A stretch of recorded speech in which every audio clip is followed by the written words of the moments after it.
कधीच नाही चुकणार तुमचे फेवरेट टीव्ही शोज झी5 सोबत, तेही एकदम फ्री। ते बरं आहे की आपल्या दुकानातला सगळा हिशोब राजू बघते, नाहीतर तू प्रत्येक गिरायकाला बोलला असता नंतर पैसे द्या, उद्या पैसे द्या।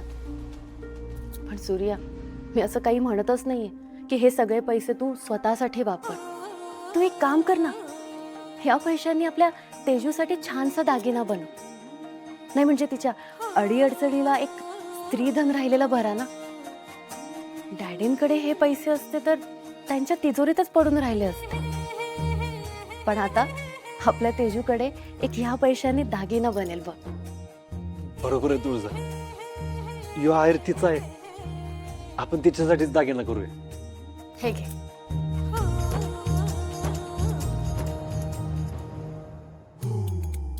राजू, या इडलीच्या भांड्यात ना उद्या आपण इडल्या करू। आपण हो मग, आता तांदूळ भिजत घालायला पाणी मी आणून देणार की तुम्हाला। अगं भाई, एवढं अवघड काम करणार आहेस वे धनु दीदी? भागू मोरे राजू ताई, घे, झालं पीठ मळून। काम काय कर पीठ का? आहे का? हो।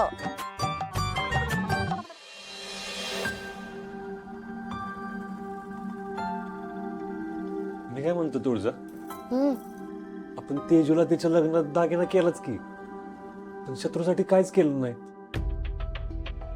आपण शत्रूसाठी काहीतरी केलं तर? काय गरज आहे? त्याच्याकडे काय कमी आहे जे आणखीन करून द्यायला?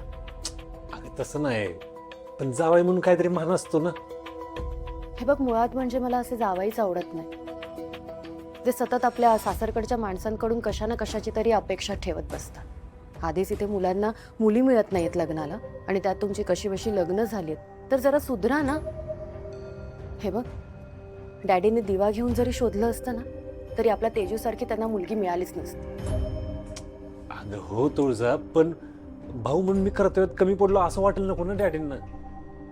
आपण तेजूसाठी करणार आणि घरच्या जावेला काहीच नाही, काय वाटेल डॅडींना? काही वाटत नाही, आणि तू नको फार याचा विचार करत बसू।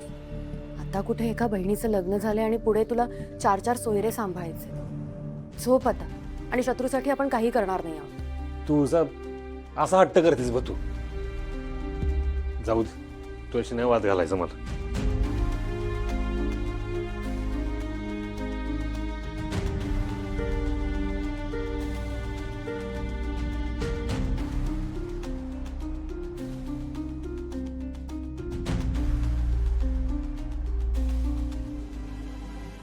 सूर्या, किती साधा भोळा आहेस रे तू।